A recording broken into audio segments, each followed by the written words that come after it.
أهلا وسهلا بكم في أمسية جديدة من أمسيات صالون ملتقى الحرف العربي. نلتقي فيها مع لقاء جديد، مع إبداع جديد في هذا العالم الرحب. وأهلا وسهلا بكم في هذه الأمسية الجديدة مع أديبنا والأستاذ جابر. نلتقي فيها كما ذكرنا مع الإبداع. فالساحة العربية والساحة الأدبية قد عرفت غزارة بالإنتاج الأدبي، ويعد الفن القصصي من أبرز فنون الكتابة والأكثر رواجا. يعود ذلك لالتصاقه بحياة الإنسان واقعا وخيالا، ماضيا وحاضرا، وتطلعات إلى دقائق هذه الحياة وتفاصيلها، وهو يلامس أرض الواقع فيها. قد يعيش في هذا الواقع ويستمد منه عناصره، أو يبحر في أحلام الناس ويحملهم إلى دنيا خيالية توازي عالمهم الذي ينشئونه في أحلامهم، ومع ذلك يظل أرفع قليلا من متناول يد الإنسان العادي غير الفنان، ويحتفظ بسحره الأخاذ. وقد تعددت أشكال السرد بين القصة والرواية والحكاية والأقصوصة، وصولا إلى نوع جديد هو القصة القصيرة جدا، أو كما يحلو لنا في لبنان في ملتقى الأدب الوجيز أن نسميه بالقصة الوجيزة. نحن اليوم في أمسيتنا في العالم السردي نبحر في العالم السردي لكاتب مميز عادة ما يغرد خارج السرب بأسلوبه السردي العميق والتحليق في سماوات بعيدة عن الأرض. هو روح جميلة وشفافة تعانق الأرواح التي تشبهها، وتنعكس تلك الروح الشفافة على كتابته السردية والإبداعية. إنه الروائي والقاص والكاتب البحريني جابر خمدان. صدرت له رواية مذكرات خادمة من منار عن دار لوتس للنشر الحر في القاهرة، أيضا رواية الفستان الأزرق عن الدار نفسها. شارك في مجموعات قصصية صدرت عن الدار نفسها مع مجموعة من الكتاب والكاتبات من بعض الدول العربية، ومنها أيقونة حروف عربية، حكايات الليل، أفلام نابضة، مدينة حرف، ضفاف. صدرت له أول مجموعة قصصية عن دار الفراشة بالكويت، قيثارة السرد. وأيضا هو له رواية لليافعين بعنوان نوارس وقطتها السوداء، أوستن موكلي من الشارقة. من الروايات له أيضا رواية رأسا على عقب عن دار السكرية القاهرة، رواية أعماق الليل دار أبجد للنشر والتوزيع. ومن المجموعات القصصية له أيضا كيم هي عن الاتحاد العربي للطباعة والنشر، ومجموعة قصصية بعنوان صور لدار جاردينيا من الإسكندرية. نشر له العديد من القصص في ملحق فضاءات الصادر عن أسرة الأدباء والكتاب، أيضا في بعض الصحف المحلية، وله العديد من المقالات والنصوص القصيرة والقصة القصيرة جدا. وشارك في عدد من المسابقات في مواقع أدبية. فازت قصته ثلثا رجل ورأس امرأة بالمركز الخامس من بين أكثر من 400 نص مشارك من مختلف الدول العربية.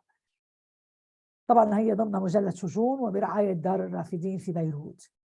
إذا أديبنا يكتب الرواية، يكتب القصة، ويكتب القصة القصيرة جدا. هو عضو أسرة الأدباء والكتاب، عضو ملتقى القصة المنبثق عن أسرة الأدباء، عضو مختبر سرديات البحرين. ومن الطبيعي أن الحديث عنه يطول ويطول. بداية نترك لك المجال لكي يعني إذا أحببت أن تقول كلمة قبل أن نبدأ بحوارنا معكم. تفضل.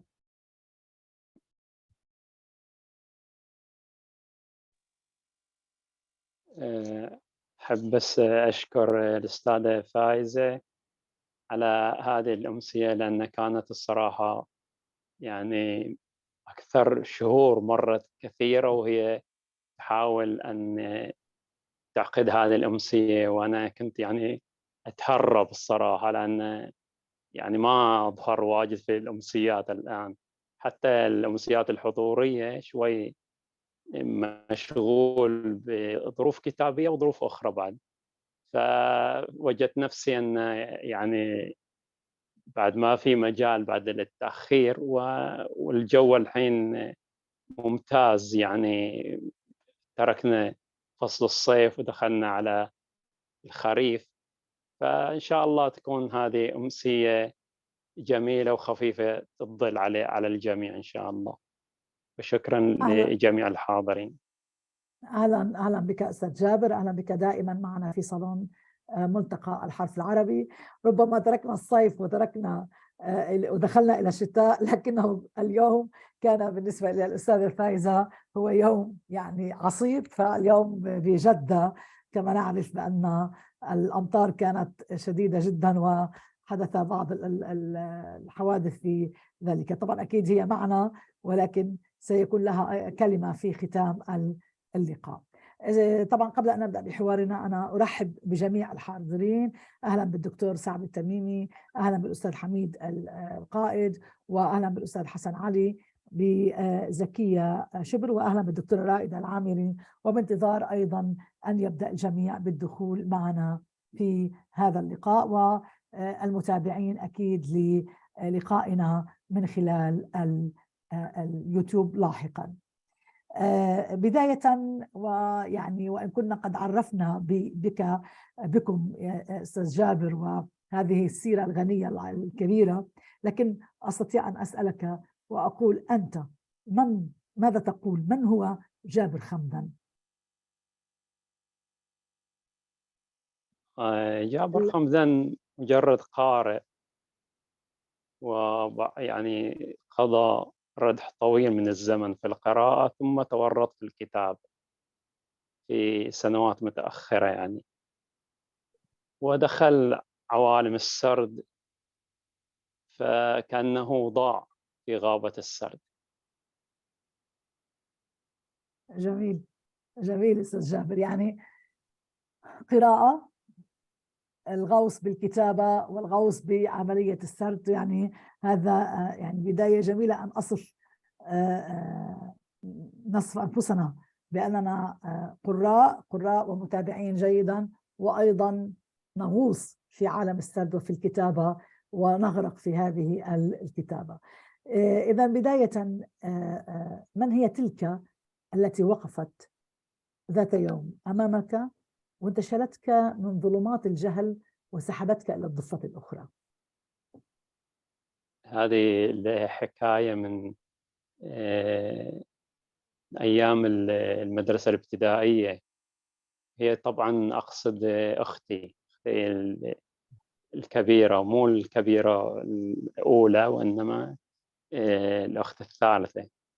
فكنت أنا في ذاك الوقت ما أدري، يعني كنت لا أعرف الخامسة الابتدائي أو الرابعة الابتدائي.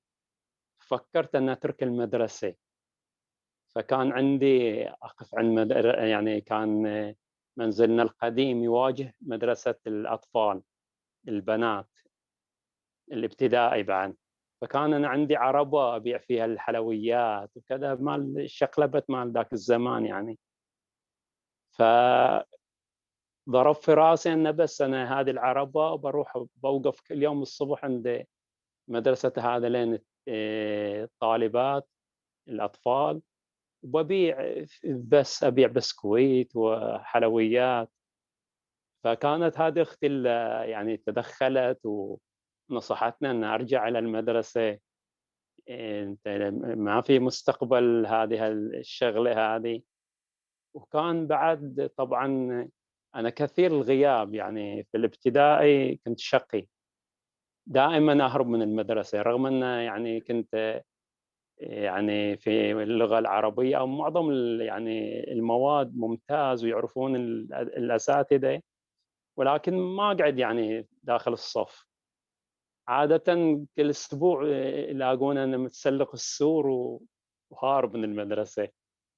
فكان الوالد الله يرحمه يعني يتورط وياي، يعني بعض الأحيان أنا أخرج من أروح في الشرفة وأطلع إلى بيت الجيران. بيت الجيران يعني ما في شرفة، وإنما مجرد حافة خطيرة يعني، فأتسلق أروح هناك ما يقدر يوصل لي. فكان عندنا من الجيران واحد يعني شاب يعني شوي مفتول عضلاته قوي، وللحين يعني أذكره بالحكاية هذه. فكان هو ياخذني ويحملني على كتفه ويوديني إلى حجرة الإشراف المدرسي. يعني كان المدرسة قريبة تقريبًا عدة أمتار، فكان يشيلني على كتفيه ويوديني سيدي إلى المدير أو مساعد المدير.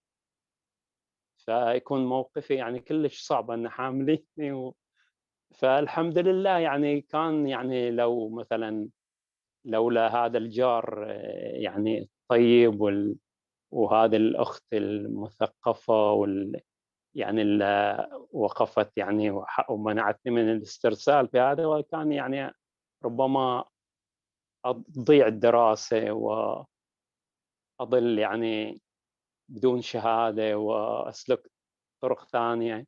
فالحمد لله يعني كانت نزوة عابرة تجاوزناها. نعم، يعني ممكن نعتبرها تجربة أيضا من الحياة، وهي مهمة، يعني أكيد تترك أثر، صحيح. تترك بعد ذلك أثرا عند الكاتب الذي في داخل جابر خمدان. مجموعتك القصصية كم هي أو كم هي أقرب للخيال من كونها واقع. هل توافقني الرأي في ذلك؟ ثم لماذا ذهبت في اتجاه شرق آسيا في هذه المجموعة؟ لماذا لفتاة من كوريا؟ لماذا ليست ربما من هنا من المنطقة؟ أسئلة عديدة في مجموعتك كيم هي. هذه هي شخصية يعني هي تقريبًا المجموعة ما لها علاقة بالشخصيات الآسيوية، وإنما هي مجرد كان قصة واحدة هي اللي أخذت عنوان المجموعة، اللي هي كيم هي. فأنا حبيت أن أظهر الغلاف بشكل مخالف في بيئة آآ خاصةً يعني الحين عقب كان الأول المسلسلات المدبلجة المكسيكية وأخذت لها فترة طبعًا وخلّت الناس موجة كانت ذيك الأيام. طبعًا الحين تالي جت المسلسلات التركية، الحين تنافسها المسلسلات الكورية. فأنا تابعت مسلسل كوري عميق وطويل جدًا، لكن من أعمق يعني المسلسلات الكورية، من حيث التجربة الإنسانية للأبطال، وتراوينا كان يعرض الغنى مقابل الفقر، وأن ترى يعني مو كل الكوريين رجال أعمال وشركات، لا، في ناس في الأزقة يعني. أنا حتى في الأفلام الوثائقية بعد عندهم جسر هناك في سيول، هذا يسمونه جسر الموت. دائمًا يعني عندما استنسخوا التجربة الأمريكية، التجربة الغربية، هم نجحوا طبعًا بالاستثمارات الغربية، لكن هذه خلّت الإنسان مرهق في كوريا. فتلاقي يعني يجون على هذا الجسر وينتحر. طبعًا الحكومة بعدين خلّت شبك شوي أعلى وكتبت عبارات، يعني الواحد يجي يقرأ عبارات كلها تعطيه أمل أن هذه ليست نهاية الحياة. فهم يعني التجربة الفردية عندهم وبعدين ابتعدوا عن البوذية، وهذا يعني العمق اللي فيها، إلى درجة الحين أنه يروحون هم إلى المعابد بس على أساس أنه يشحنون طاقة من جديد تصبرهم على هذه الحياة المادية الصعبة. فأنا يمكن هذا بعد تأثرت بهالأجواء، بس مو في المجموعة كاملة، وإنما أنا كتبت قصة واحدة أن شلون يعني فتياتنا كانوا متعلقين بهالمسلسلات.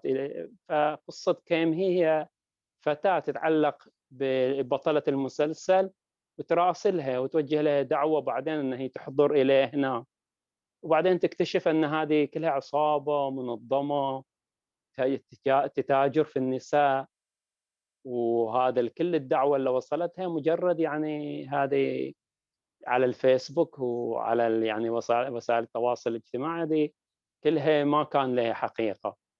فأنا يعني أخذت هذه القصة وأبرزتها في الغلاف، خليت التأثيرات هذه. طبعا الغلاف هذه من تصميم اللي هو بنتي أميرة، وهي جرافيك ديزاينر بعد وفنانة تشكيلية، فمعظم الكتب هي اللي تصمم الأغلفة، ما عدا بعض يعني في الكتب صممتها دور النشر.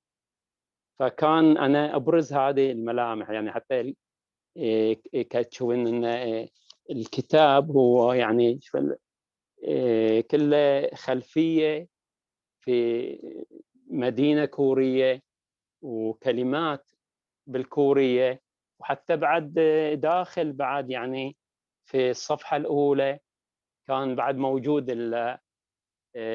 الكلمات، ولكن كل هالكلمات عن المرأة، يعني هذا البنت، الزوجة، الجدة، الأم، الأخت، كلها بالعربي وبالكوري. وبعدين أنا خليت حكمة عجبتني بالكورية اللي هي هذه كانت موجودة هني: لا تحاول تغيير أحد، اختر الأرواح التي تشبهك منذ البداية. هذه عجبتني وخليتها كعتبة يعني في هذه. وإلا يعني معظم القصص بعدين ما لها مكان محدد ولا زمان محدد، فهي وصحيح أن هي معظمها فانتازية، ولكن مثل ما قال صديقنا الكاتب العراقي يعني زهير كريم عندما قرأها، أن تعود جذورها إلى الواقع، جذورها واقعية، ولكن يعني فيها ترميز وفيها فانتازيا، ويمكن حتى الواقعية بعد فيها. بعضهم يقول أن مثلا نحت نحو الترميز، وهذا يمكن لأن الغالبية من القصص كلها رمزية وفانتازية. نعم نعم. يعني أنا في أعتبر أنه من خلال الحديث عن أنه لما بنقول لماذا اتجهت إلى كوريا وإلى الشرق هناك وليس إلى بيئتنا، يمكن الغلاف أوحى بهذا الأمر، ولكن أنت الآن يمكن ربما ذكرت بهذا الأمر أنه فيها هذا الترميز، في هذا التعبير عن رؤية معينة تريد أن توصلها إلى الآخرين. أستاذ جابر، إذا بتحب نحن ممكن نسمع من حضرتك مقطع تحب أن تختاره، يمكن من المجموعة هذه أو قصة قصيرة جدا أو ما تشاء. يعني أيضا نحن نرغب بأن قصة نسمع طلبات قصيرة التسجيل يعني بنعطيكم من كما هذه تشاء. إثارة السرد. طيب هذه قصة قصيرة جدا، على أساس أن هذه مجرد يعني سطرين صحيح، ثلاثة ما وأكيد بنسمع أكثر من قصة لأنه القصص القصيرة جدا يعني بتكون سريعة. أزمنة يوسف. يوسف في عامه العاشر كان مثل النبي، في 20 من عمره صار بوذا، في 30 تلبسه غاندي، في 40 أضحى في جوقة الصوفيين، ثم طوى عقبات الصعود. في طريقه إلى الجنة عثرت قدماه على الصراط المستقيم. نعم. تلون مثل ثعبان انسلخ من جلده، وجدوه يزحف إلى عتبة القصر الرئاسي، هناك كان يتلوى على وقع البيان الأول. مغزى سياسي مهم. نهاية غير متوقعة. جلسوا في الصالة أمام التلفاز، اختار الأب فيلما، تثاءب الأب الأكبر، تبعته أخته، تسمر هو، ثم نامت الأم. ظل يتابع الأحداث، قذفته نهاية الفيلم من النافذة. نعم. حلو. تزييف. ذات ليلة رآهم ينقبون ذاكرته، يفتشون أحلامه، أدرك محاولة التزييف، استيقظ متوجسا مرعوبا، ترك رأسه على الوسادة وغادر الغرفة في عتمة المكان. نعم، يعني تكثيف جميل أستاذ جابر. و يعني أيضا التناص اللي برز عنا بالقصة الأولى، أو الرجوع إلى الدين، يعني بهذا التطور الديني الموجود عند الشخصية الموجودة في القصة. أكيد حنسمع بعد قصص منك من خلال أيضا اللقاء معنا اليوم. انطلاقا انك يعني قرأت لنا بعض هذه القصص القصيرة جدا، او القصة الوجيزة، بماذا تصف تجربتك الإبداعية في هذا العالم، في عالم القصة القصيرة وعالم القصة القصيرة جدا؟ القصة القصيرة جدا هو صارت أنا بديت بالروايات، يعني كتبت رواية مذكرات خادمة من مونا، بعدين الرواية الثانية كانت الفستان الأزرق، والرواية الثالثة كانت لليافعين اللي هي نوراس وقطتها السوداء. بس بعدين يعني دخلت في مجموعات مثل رابطة القصة القصيرة جدا في سوريا، رابطة القصة القصيرة جدا في العراق، وطبعا كانوا من أقوى الرابطات. رابطة القصة القصيرة في الجزائر، رابطة القصة القصيرة في اليمن، في تونس، في المغرب.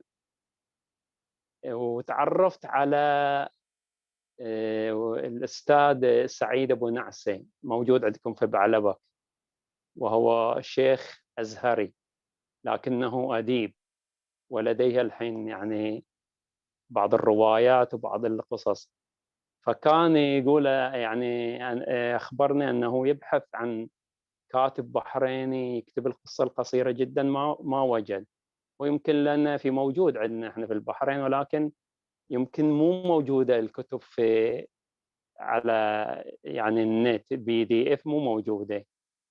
فهو نعم. حصلني أنا شافني في رابطة القصة القصيرة جدا، فقال احنا عندنا موقع قلم تحت المجهر، نخلي النص بدون كاتب ونقعد يعني يتعرض إلى نقد بناء، وهو ليش ما تشترك معنا؟ فيعني قلت له يعني أنا هذه كلها توني أجرب في النصوص القصيرة جدا. طبعا هو ساعدني يعني كثيرا، ولما أعطيه النص فيقول لا هذا يحتاج إعادة، يحتاج كتابة من جديد. فكان يحاول، وكان هذا الموقع يعني قلم تحت المجهر ممتاز. وفي يعني عندنا محمد فري من المغرب، متخصصين في خاصة في نقد القصص القصيرة جدا، ونقدهم عميق جدا، أنا استفدت منه. بس تالي أنا شفت تركيز على النصوص القصيرة جدا، يعني وجدت نفسي أنا ما أقدر، لا أستطيع عن الكتابة، لا أدخل في عالم الرواية ولا في عالم القصة القصيرة، لأن على أساس أنا أكتب بس نص قصير من 3 سطور، يحتاج تفكير وشلون توجز اللي تريد تقوله في 3 أسطر أو في سطرين. بعضهم يعني عندهم خلاف الحين أنه القصة القصيرة جدًا 50 كلمة، بعضهم يقول لك أكثر، وهذه طبعًا فيها تنظير كثير وكل واحد يعني عنده مقاييس. فهذه القصص الحين اللي قرأتها كان من ذاك الزمن يعني، من زمن اللي كنت وياهم في قلم تحت المجهر. بعدين أنا حنيت إلى القصة القصيرة، يعني أتذكر في رابطة القصة بعد كان عندهم منتدى حرف ودواء، هذا موجود مقره في مرسين. معظم الأخوة يعني المهاجرين من سوريا فصار لهم سووا لهم ملتقى وموجود على الواقع مو بس في الافتراض، يعني صحيح أنه على الشاشة افتراضي، ولكن يتجمعون في مدينة مرسين التركية، تصير لقاءات يعني حضورية.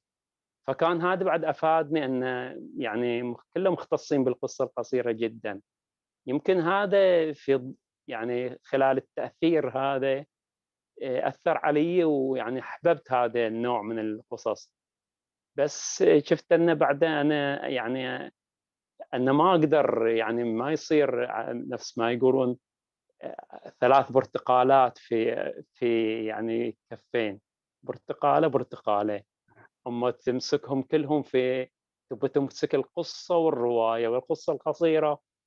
فأنا ضليت يعني يمكن سنة كاملة يعني يوم كتبت هذه النصوص، فمنقطع يعني لا أكتب لا أقدر أذهب في مسار الرواية ولا في مسار القصة القصيرة. وبعدين يعني شُفت نفسي أن أنا القصة القصيرة والرواية هذا اللي يعني ربما اللي تستهويني، أما القصة القصيرة جدًا فلست من فرسانها. فتركت يعني رغم أن اللي نشرته من القصص القصيرة جدًا قليل، يعني في مجموعة قيثارة السرد هذه مجرد أنا خليتها المجموعة على شكل قيثارة وأوتار، فأخرجت يعني حسب الأوتار اللي موجودة في الجيتار، 6 أوتار، فكل فصل باسم وتر. فخلّيت بعدين وتر منفرد، هذا أنا ابتدعته بروحي خلّيت فيه القصص القصيرة جدًا. فهذه القيثارة هذه أنه كل مجموعة من القصص خالينها في وتر، وكل هذا بدل الفصول أو أنا اخترت أنها تكون أوتار، 6 أوتار مع وتر منفرد خارج عن الأوتار ال6 اللي موجودة في هذا الجيتار، فخلّيت فيه هذه النصوص القصيرة جدًا.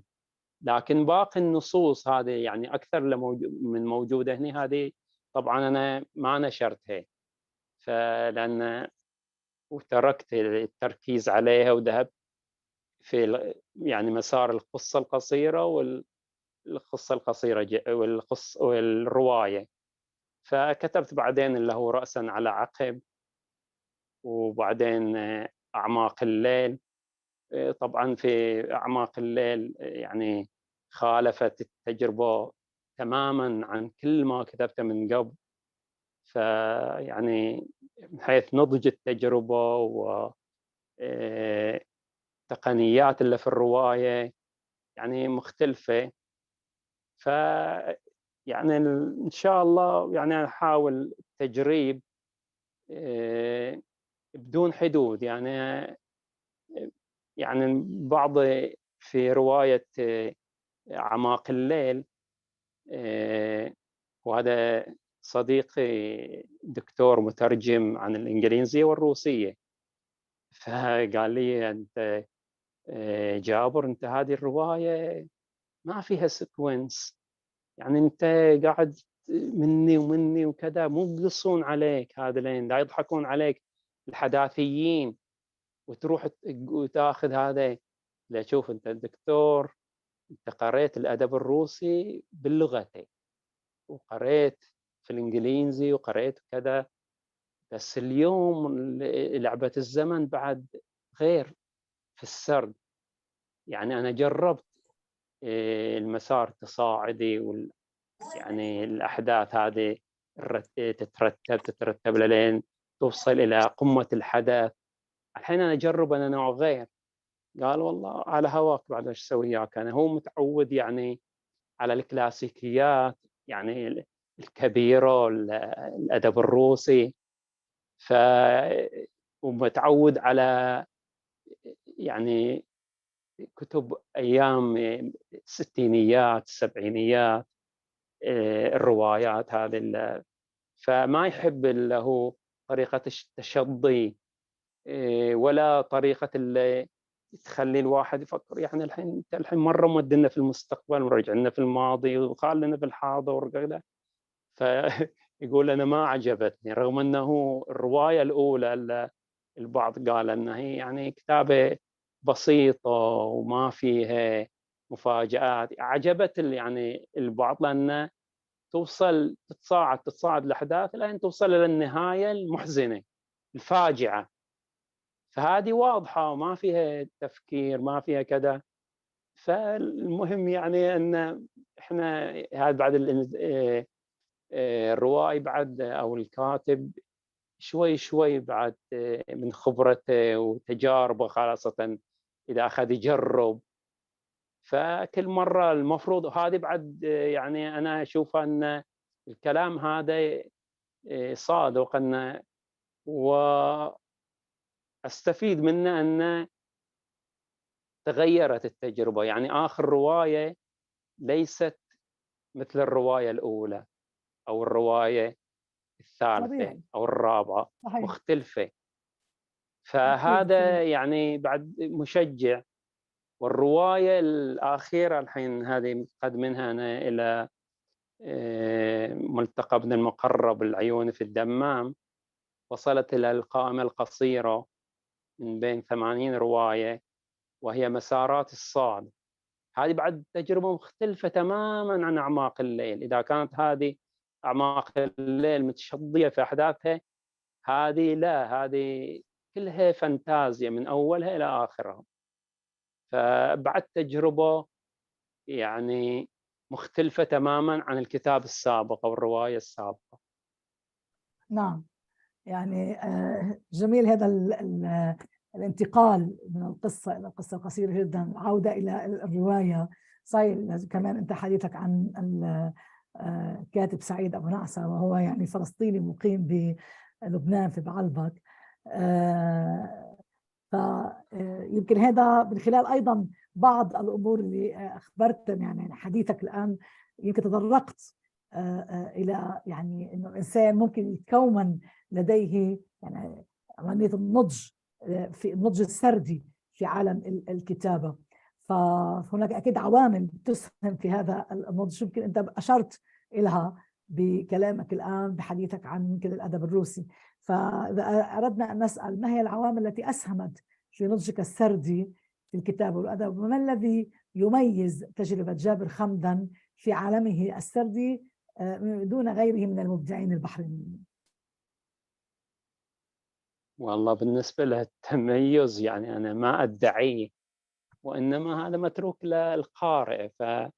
يعني أنا مجرد أنا هلا يعني ممكن يكون كتبت على التميز أستاذ جابر بمعنى يعني شو الخط اللي أخذته؟ لا يعني إيه أكيد صح. عندك خط مميز.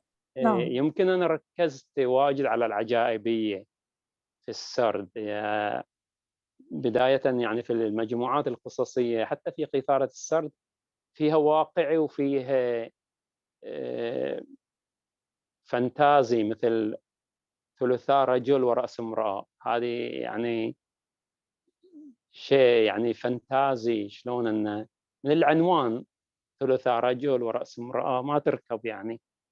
فيمكن هذا اللي أنا ركزت عليه في مساري يعني في السرد، أو بالنسبة للكتاب في البحرين. أنا يعني ركزت على العجائبية بصورة يعني كبيرة. بالنسبة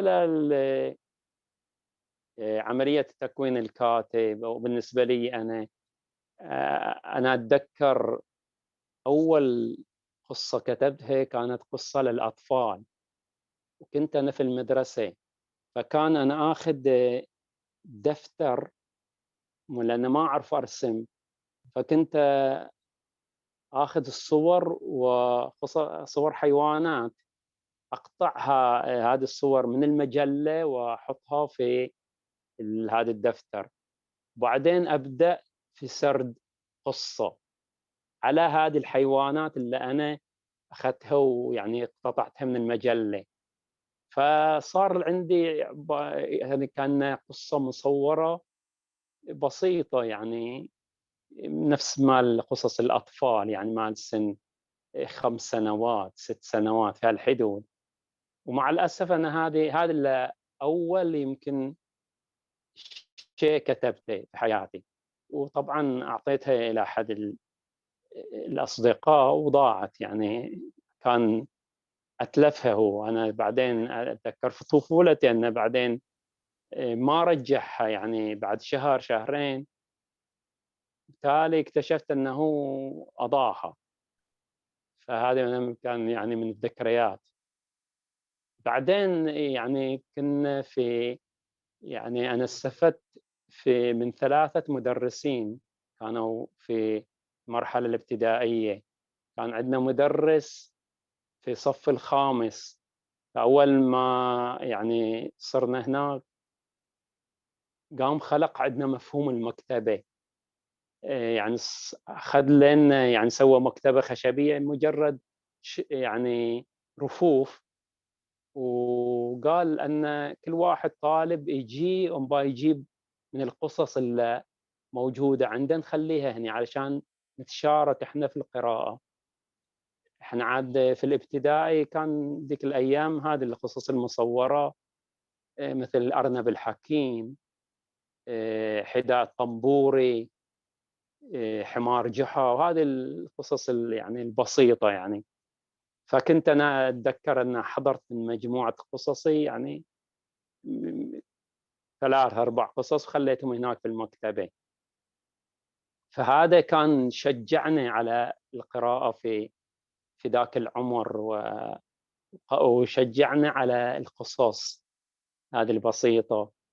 وهذا طبعًا الأستاذ توه الحين متوفي من قبل يمكن 3 سنوات. أتذكر أنا شفته في المسجد وسلمت عليه وقلت له: "كان تتذكر يا أستاذ سلمان، أنت يعني سويت لنا مكتبة وده."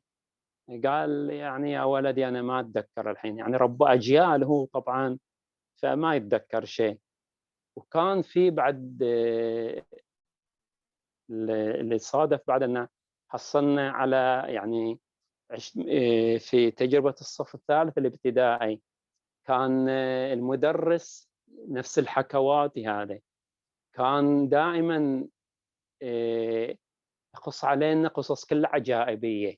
أنا ما أتذكرها الحين، بس أتذكر في فصل ماله إحنا طبعًا كنا في سينما، صمت عميق والناس كل واحد مفقق عيونه كذا يحاول يستوعب هذه القصة العجيبة. فهذا رسخ فينا بعد ال يعني صوت القصص محكية ومكتوبة. هذاك سلمان الحداد مكتوبة، لكن سلمان العصفور لا، محكية. فبعدين صارت انتقالة أن لمن وصلت إلى الإعدادية بنت عمي على طول يعني شافتني أحب القراءة وراحت أعطتني رواية الأم. وهذه رواية الأم أنا اكتشفت أن معظم الكتاب يقولون أن بدايتهم أن قرأوا رواية الأم. قد يكون لأن في أيام السبعينيات المد الاشتراكي وظروف الدول العربية كان عندهم بعد كثير، يعني اللي أعرفهم كان تركيز على الأدبيات السوفيتية في ذيك المرحلة، ومنها الأم يعني كان حاضرة بقوة. فأنا كانت صحيح. عطتني هذه إيه. الرواية، فصار لي انتقالة أن من كتب أطفال أقرأ، والحين أقرأ لي رواية بهالعمق هذه. يعني يمكن ما فهمت أنا ذيك الأيامات، يعني يمكن قراءتي يعني بسيطة، وبعدين وجدتها أن أنا متعود على 10 صفحات، الحين هذه كم صفحة هذه 400 500 صفحة، هذه مرهقة يعني، بس انتقال استمتعت كبير هيدا. بها. يعني نقلة كأنها في المجهول، بس لكن هذه خلّتني خلاص، يعني نفس الفطام، ما عدت أقرأ بعد الكتب الأطفال ولا يعني هذه الكتب أبو 4 صفحات أو 10 صفحات مصوّرة، صارت قطيعة بيني وبينهم، فاتجهت بعدين إلى الروايات المسرحيات أقرأها، فيعني أقرأ إلى مصطفى محمود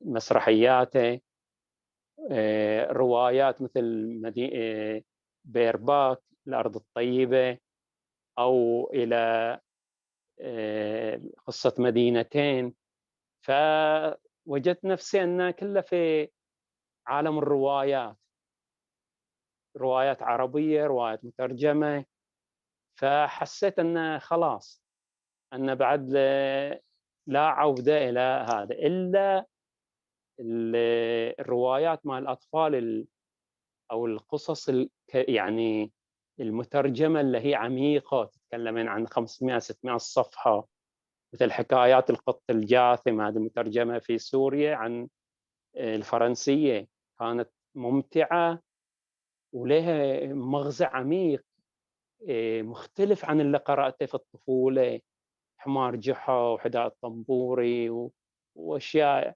يعني بسيطة وما لها ذاك العمق.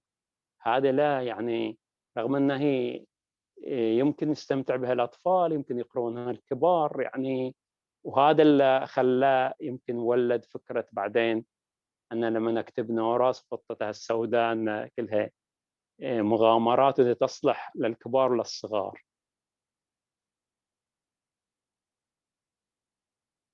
ايه نعم. يعني هذا بخلينا يقودنا نسأل حضرتك سؤال يعني له علاقة بالرواية وله علاقة بما أنك حكيت عن قصص الأطفال، لأنك أنت أيضا كما ذكرت يعني تكتب لليافعين، فكيف وجدت الكتابة للطفل؟ وهل لديك أيضا مشاريع أخرى مستقبلية للطفل؟ هذه يمكن هذا أنا كتبت مجرد رواية واحدة اللي هي نوراس صحيح. وقطتها السوداء، نعم.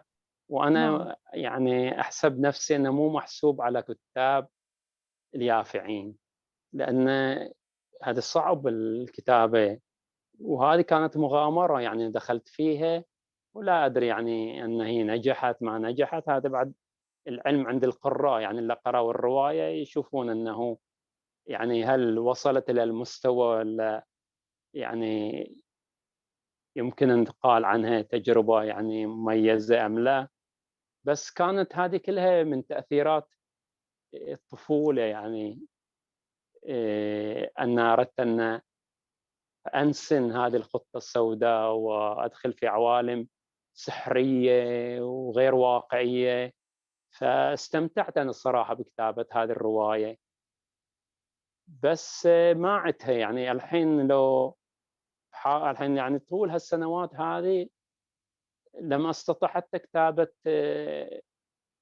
قصة للأطفال، بعد مو رواية، يعني وجدت أن تحتاج يعني تركيز، ويعني عندنا في البحرين ما شاء الله يعني مثل الكاتب حسين خليل، وعندنا إبراهيم سند في الكتابة للأطفال اللي يكتبها عبد القادر عقيل، حسين خليل يعني كتب لليافعين ولا زال يكتب، بس ركّز جهوده، وأنا أتمنى أنه يركّز جهوده في هذا يعني الحقل، لقلة يعني اللي عندنا اللي كتبوا يعني في هالتجربة هذه، فما يعني الحين هو يحاول هو ويكتب في هذا المجال روايات، أنا أقول لهم أن مثلًا إذا كتبت رواية ثانية احسبوني من جماعتكم، من جماعة كتاب اليافعين والأطفال، لكن ما دام مجرد هذه رواية واحدة يعني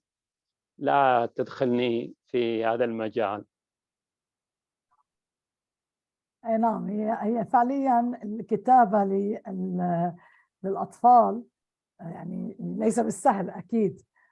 أحيانا كثير واحد مثلا بيقول إنه عم نكتب للأطفال أو لليافعين، ولكن فعلا يمكن تكون الكتابة لليافعين والأطفال تحتاج إلى العمق الأكبر، يعني مش الفكرة بس طريقة الكتابة لها.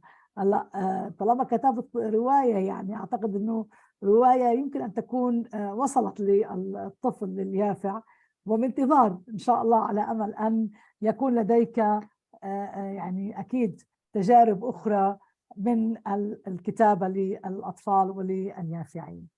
بالعودة إلى أسئلتنا عن الرواية، وأنت يعني من خلال حديثك أكيد تبينا بعض المصادر أو بعض الوعي الذي بدأ لديك بالكتابة، وأكيد يمكن الأدب الروسي كان يعني له تأثير كبير على الكتابة بشكل عام، لأنه بعض النظريات اللي تظهر أيضا من هذا البيئة. فأنت كتبت الرواية يعني، ولك تقريبا يمكن أكثر من 4 روايات. يعني تحدثنا قليلا، ولكن نحن نحتاج إلى تفصيل أكثر عن تجربتك الروائية وأهم الإشكاليات التي تواجه الروائي اليوم، ويعني خصوصا الروائي الخليجي. والله الروائي الخليجي الحين أعتقد أنه يعني إذا أخذنا على مستوى الخليج بدأ ينتشر، خاصة لمن يعني أكثر من شخص في الخليج حصل على جائزة البوكر. يمكن هذه يعني كانت رافعة أن يطلعون إلى الفضاءات العربية، مثل سعود السنعوسي، يعني يمكن هذا أصغرهم لمن أخذ البوكر على ساق البامبو. صح تماما. وبعدين الحين الكتابات الخليجية بعد يعني مو نفس يعني في السابق. الحين يعني وصل يعني عندنا كثيرين من الكتاب الخليجيين، مثلا هالمرة بشرى خلفان حصلت على الكتارة. ف يعني المشكلة بالنسبة إلى الكاتب البحريني بالذات، إحنا ما عندنا ذاك الانتشار. يعني نتفاجأ مثلا الحين مثلا على المثال بس كاتب مثل سعيد أبو نعسادة، يعني صار له فترة موجود وتابع، يقول لك أنا ما شفت كاتب بحريني. فقلت له الكاتب البحريني موجود، لكن قال يعني أين أجد كتابات؟ قلت له كتابات ورقية. قال لا، ده كتابات ورقية يعني مدفونة. اليوم إذا مو موجودة في النت، مو موجودة في كPDF، من بيعرف؟ زي حتى لو مثلا الحين أن نشرنا في دار نشر كبيرة يعني، وهذا قليل بعد، مثلا من ينشر في الشروق أو في الآداب اللبنانية من الخليج يعني، خاصة يعني هذا لين دور من كبريات دور النشر معروفين يعني يتجهون إلى التجارب المميزة. أنا اللي أعرفه أن دار الآداب يعني حسب اللي أعرفه أن نشرت إلى الكاتب الصديق الجميل أيمن جعفر، نشرت إليه يعني كتابه. وكان هذا يعني شيء بعد يعني شلون لما تنشر أنت في هذه الدور النشر راح يعني تزداد مقروءيات. مثلا يمكن هذا الكاتب الوحيد يعني، لأن من كتب روايته ومجموعة القصصية أسفار الجحيم كتبها كان يعني في ال20 هو. وأن تنشر إلى واحد في هذا السن في دار الآداب، وأن تقوم ناقدة من جريدة الحياة تكتب عنه، يعني شيء أنا ما سمعته للحين. أنا ما أدري يعني هالتجربة إلا أنه صار لها أن يعني تقرأ بهذا المستوى. جريدة الحياة يعني مو بسيطة، أنه مو كل واحد يقدر يتكلم عنه ناقد في جريدة الحياة وكذا. فكان هذه تجربة يعني ممتازة وجيدة، يمكن ألقت الضوء مثلا على الأدب البحريني. طبعا عندنا أسماء كبيرة مثل محمد عبد الملك، أمين صالح، عبد القادر عقيل، لا يعني التجارب لكن مثلًا الحين محمد عبد الملك وهو من كتاب الواقعية في البحرين موجود إلى اليوم. من مثلًا يعرفه في العالم العربي، يعني أنا أتذكر هذه مجموعات القصصية مثلًا ثقوب في رئة المدينة مطبوعة في البحرين، دار نشر بحرينية، فمن قرأ يعني في الخارج إذا كان مو متوفر في المواقع يعني مواقع الكتب، يمكن يعني لو أحد يحاول يبحث بس ما بيحصل يعني الأستاذ سعيد يقول لي: "ما عندكم كتاب؟" قُلت له: "بلى في موجود." يعني هذا في لا القصص القصيرة هذا جدًا عزيز الموسوي مشهور، لكن قال ما أحصل لهم كتب، أنا أروح يعني أحصّل كتاب من المغرب، من مصر، من لبنان، أحصّل لهم كتب موجودة في النت، لكن ما دام أنتم ثاويين في هذه المطبوعات الورقية يعني منسيين. يعني ما بعرف، هذه وجهة نظر يعني تناقش معه الأستاذ سعيد يعني.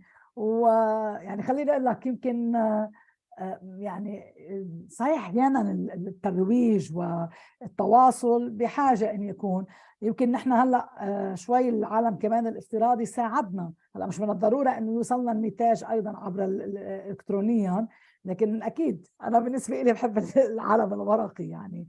وممكن أن نصل، يمكن مسألة التعرُّف على الأدباء يعني هي تحتاج إلى نوع من التواصل وإلى المعرفة.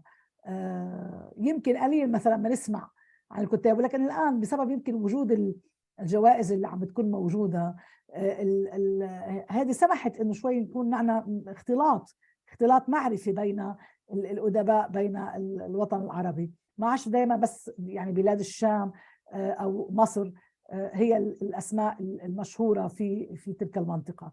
يعني أنا يعني أخالف بهالكلمة أستاذ سعيد، لأنه باعتقد صار في إلنا أسماء موجودة ومعروفة. يعني الشرقاوي أعتقد عندكم بالبحرين ليس اسما هينا، أو الحداد يعني مش اسم مش معروف، لا كان لأ، معروف، طبعًا بعتقد قاسم معروف حداد وصل للعالمية الحين. للعالمية يعني يعني إيه، فإذا هو لأن معروف خاصةً أنه كاسم. يعني له تجارب يعني عميقة لا يعني بس هذه أسماء قليلة، يعني هذه على أصابع اليد الواحدة تنعد، أسماء يعني قليلة هو اللي يعني صارت خارج الحدود ووصلت يعني صحيح، بعمقها أنا ممكن أعدد لك، يعني أنا قصدي حتى لا لو يعني أستاذ سعيد كبانا إنه ممكن أعدد لك أنا مجموعة أسماء هلا بداخل لبنان. يمكن إحنا الأسماء المعروفة اللامعة أكيد الراحل محمد علي شمس الدين، الشاعر شوقي بزاع، ولكن في أسماء عديدة ممكن أنا أعطيك هلا أسمائها تبقى لها محليتها. دائما الإنسان لازم يطلع لخارج يبرز ساعتها. هلا هي وجهة نظر اكيد تناقش، يمكن في الدكتورة سونيا عم صحيح، بتقول مثلًا على أنا باعطيك اسم إذا تعرفينه، الشاعر فؤاد الخشن، هذا يمكن ما آه، تعرفينه، اسم يعني مو هلا انا معروف لو كثير. عددت لي الشاعرات البحرينيات رح اعرفهم، بس الشعراء مش كلهم بعرفهم. هذا انا من بعد أجمل اللي كتب عن الريف اللبناني، أنا قرأته عندي ديوانه موجود وقرأته في أيام المدرسة، كتب عن الشويفات وعن يعني قصائد بسيطة يتغنى بها بالطبيعة والريف اللبناني، جميلة جدًا، يعني أنا يعني شقد اتأثرت بها. وهذا بس يعني من ذيك الأيام من مرحلة ما أدري كنت يمكن في الإعدادي أنا اشتريت هذا الديوان. ما هذا كمان نفس الفكرة، يعني حتى هون في داخل إذا بدنا نقول بداخل لبنان اللي عم يكون له المعرفة والعمل. يعني هو صحيح إنه شاعر وأديب لبناني، وخليني أقول لك يعني هو أكيد من شويفات، ولكن فعليا يمكن كمان بيبرز الأديب أكثر لما بيكون نتاجه موجود ويوضع بالمناهج أيضا المدرسية. هذه كمان كتير بتأدي دور مهم ببروز ايضا الكاتب. واكيد هو فؤاد الخشن يعني كان له تاثير واهميه، لانه ببعض الكتابات. هلا دكتوره سونيا عم بتقول بالمحادثة هل يقصد وجود الكتاب الإلكتروني مجانا أم بمقابل حفظ على الحقوق؟ لا، أنا بعتقد يعني دكتورة سونيا هو المقصد بكلام أستاذ سعيد أنه أن يتوفر الإنسان يحصل على الكتاب إلكترونيا، لأنه صرنا من الصعب أن نحصل عليه ورقيا، وأكيد في النهاية لابد أن يكون هناك يعني حفظ للحق للمؤلف. أما إذا كان المقصود عدم حفظ الحق، لا، هذا أكيد أمر مرفوض. رح يكون في معنا، أنا هذه وجهة نظري، ما بعرف إذا أستاذ جابر بأيدني بكلامي فيها يعني، لا وبالفكرة بالنقاش لا طبعا الحين نوراس وخطة السوداء متوفرة نسخة إلكترونية، بس تحتكرها طبعا دار النشر، يعني تبغى تشتريها من جرير، مكتبة جرير موجودة إلكترونيا وتدفع حقها. نعم. يعني وأنا مرتبط معاهم بعقد أن هالقد سنة مالي أروح أخذها أعطي واحد نسخة إلكترونية ويروح يوزعها على أصدقاء يعني. وبعدين يعني هذا كجهد يعني إلى الكاتب بس إحنا طبعًا إحنا ما عندنا ثقافة أن نشتري نسخة صحيح إلكترونية. صحيح. يقول لك أنا نسخة إلكترونية أشتريها، يعني زين إذا اشترينا نسخة ورقية، لأن بعد الحين بعد وباء الكورونا أنا أشوف يعني قلّت القراءة بعد. هو ما أدري. للأسف هذه أزمة أكيد وإشكالية عم نواجهها، أن القراءة قلت بشكل عام يعني. وأكيد نحن يعني الدعوة إلى القراءة الورقية أو القراءة الإلكترونية أكيد هي ضرورية. يمكن هذا بخلينا ننتقل إنه يعني إذا بدنا نقول القراءة ولماذا قلت القراءة، يمكن هذا بيخلينا بالفكرة اللي بتقول يمكن إنه نحن بحاجة أن نصل إلى هذا القارئ، نصل إلى هذا المتلقي لنعرف شو بده لنكتب له. فهذا بالكلمة المعتادة إنه هل الزبون دائما على حق، أو بالقول المصري بيقولوا الجمهور عايز كده. فهل دائما بهذه النقطة إنه الزبون دائما على حق بما يتعلق بعلاقة الكاتب وجمهور القراءة، يمكن هذا اللي عم بيخلي القراءة تقل، لأنه نحن لازم نوصلهم ولا نحن لازم نرفع القارئ؟ فكيف ممكن تكون هذه العلاقة بين الكاتب وجمهور القراء؟ هذا الزبون دائمًا على حق والقارئ، هذه يعني ترجعنا إلى أسئلة تجارية، أسئلة صحيح. استهلاكية إلى المؤسسات، إلى علم الإدارة. يعني هناك دائمًا في المؤسسة أن الزبون على حق، الموظف يعني يحاول أنه يتنازل حتى لو كان هو الزبون هو المخطئ. ثم في التسلسل الإداري أن المشرف أيضًا هو دائمًا على الحق. وبعدين كل ما رحت في الهرم هذا الإداري، كل رتبة أعلى هو الحق إليه. يعني أنا أتذكر من هذه الصور، يعني أن إحدى الموظفات عندنا كان على مسألة تافهة صار خلاف بينها وبين المشرفة، وصلت إلى الإدارة. فطبعًا كمبدأ عندهم أن لا، المشرف هو على حق.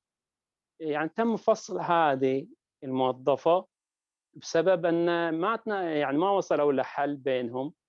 لا المشرفة معترفة أن هي اللي أخطأت، طبعًا هي اللي أخطأت المشرفة، يعني كلمات هي كلها كانت كلمات يعني سخيفة، ويعني من ناحية إنسانية أن ما كان يعني يعطيش الحق أنِّك أنتِ رئيسة في العمل أن تتعدين الحدود بكلام لا يليق. يعني أن في النهاية هذه أنا صحيح أنا موظف عندِك وهذه موظفة، بس أنتِ ما كان الخلاف على شيء إداري أو شيء يترتب عليه مسؤولية إدارية أو لا، وإنما كان خلاف يعني قضية خارج إطار العمل.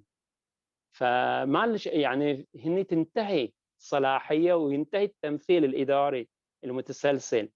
يعني في هذه القضية الاثنان يعني متساويان في الحقوق، لأن أنت إنسان وأنا إنسان. لكن هي بسطت موقعيتها حتى في الأمور الخاصة. فهذا الزبون على حق، هذا يعني في الكتابة ما أعتقد، وإنما يمكن من باب إذا أخذناه، يعني كان المقصود من السؤال مثلا كذا أنهم أي هو انه الكتاب اللي يوصل إلى نكتب الأكثر صحيح. الأكثر مبيعًا مثلًا. نعم آآ نعم إيه اللي مثلًا أنا مثلًا يعني أكتب وفي ذهن القارئ هذا اللي يعني بعض الكتابات يعني في المعارض تشوفين إن إيش كثر طوابير على مثلًا روايات معينة، خاصةً روايات المراهقين.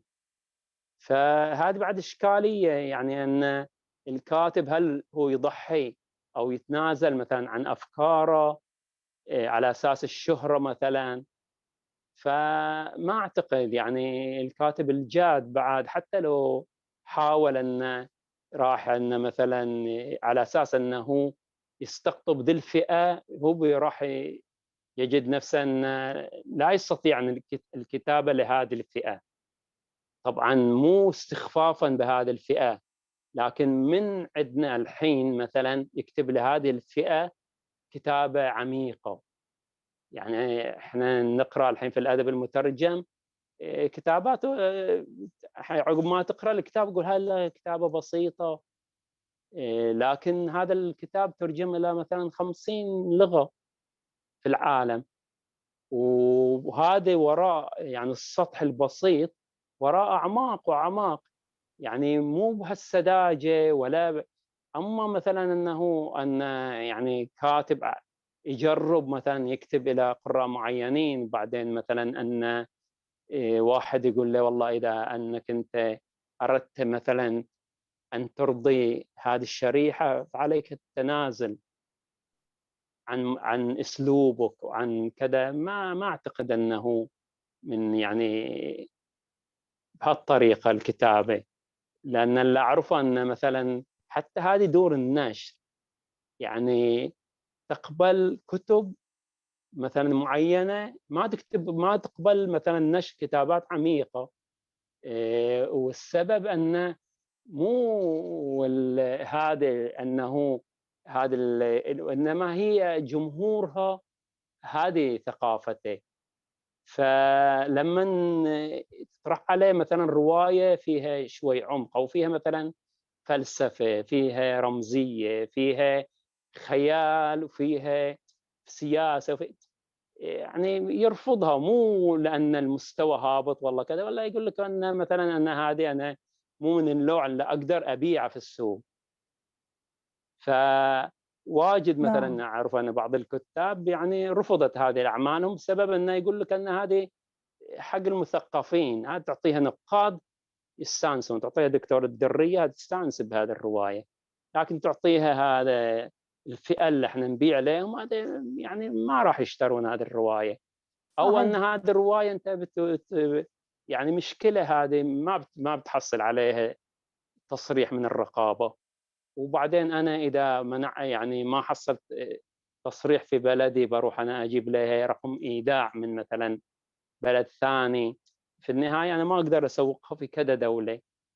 فهذه يعني حسب يعني تصوري للموضوع إذا كنت صحيح. يعني هلا فهمتها يمكن، بالدقة لا اكيد اكيد استاذ جابر. هلا يمكن كمان تدخل فيها جانب اخر احيانا، يمكن في تسويق. يمكن كمان الدكتورة سونيا عم بتقول تكمن المشكلة في ضعف التسويق وعدم توفر الوكيل الثقافي الاحترافي. أيضا المشكلة إنه كمان إحنا عم نواجه بزماننا هلأ إنه في أحيانا التسويق، بعض دور النشر، بعض الفكرة اللي بتنتشر بتوجه القارئ، وتيجي بتوجه القارئ بتوجه المتلقي كمان الكاتب أيضا إلى أن يكتب بفكرة معينة أو يدور حول فكرة معينة. هذه كمان عم بتكون موجودة معنا. يمكن احيانا نقول انا بعض الروايات، بعض الاعمال السرديه اللي بتعمل نوع من الضجيج او نوع من الشهره، احيانا لانها بتكون عم تتخطى بعض التابويات او عم تتخطى بعض الاشياء خلينا نقول يعني لا يجب ان ندخل فيها. مرات بتعمل نوع من الشهره و يمكن كمان هون بعض القوانين اللي بتكون موجودة بالجوائز وكيف ممكن تنال الأعمال السردية جوائز، هذا كلها تدخل، يعني يدخل فيها جانب المتلقي ويدخل فيها أيضا التسويق، وهذا الأمر بعملية تسويق الرواية. نحن بنعرف أنه حضرتك أستاذ جابر بمختبر سرديات البحرين، فيا ريت هيك تخبرنا قليلا عن المختبر وأنشطته، خاصة أنه كانت فكرة مختبر سرديات البحرين هو فكرة على الواتساب، يعني هو أيضا نتاج العالم الافتراضي إذا جاز التعبير والتواصل الاجتماعي. فأخبرنا عن مختبر سرديات البحرين. والله مختبر سرديات البحرين كان يعني نشأ في ظروف جائحة كورونا، فكان دكتور فهد حسين يعني وكان عنده تواصل، يعني أنا كنت أتواصل قبل نشوف فكرة المختبر، كنت أتواصل وياه مثلا أبعث له مقالات معينة، آخذ رأيه، أبعث له قصة مثلا يقرأها يعطيني رأيه، أو استشيره في مثلا قضايا أدبية كذا، وهو عنده ارتباط يعني طبعا بالوسط الثقافي، فهو طلع لنا بهالفكرة أنه في ظل ما دام كل واحد قاعد في بيته الحين، فأنشأ هذه المجموعة وترك يعني الكل يعني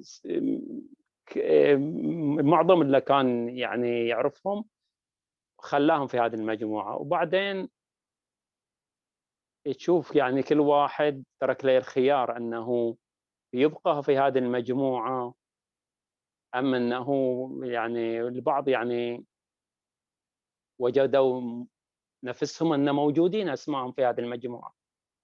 ما كان اسمه بعد مختبر سرديات البحرين، بس سرديات، يعني بعدين أعطينا اسم أن على أساس أنه يمثل البيئة اللي نوجد فيها، يعني يمثل أنه مختبر سرديات لازم نخلي سرديات البحرين على أساس أنه يعكس، خاصة أن كل الموجودين فيه احنا يعني الدكتور حرص انه يكون بيئة لكل السراد والنقاد في البحرين المهتمين بشأن السرد، سواء يعني نقاد أو سراد، بس ما راح يعني ما كان، أو حتى للحين أنه مو مفتوح إلى مثلا الأخوة العرب، يعني مثل الملتقيات هذه، ملتقى الحرف وغيره، لأن احنا كان يعني أعتقد أنه يركز على البيئة البحرينية، على الكاتب البحريني، على أساس أنه يكون أنه فعلا مختبر بحريني إلى البحرينيين. بس في يعني أنشطة هذه بعدين اتطور، يعني صار في إدارة، مجلس إدارة، في يعني متكون من دكتور فهد حسين، نائب ماله دكتور علي فرحان، كان دكتور جعفر الهدي بعد موجود، ولكن بحكم أنه انتقل إلى منصب إداري في أسرة الأدباء والكتاب في البحرين، فما يصير أنه يرتبط هنا، فاستقال من الهيئة التنسيقية أو في الإدارة.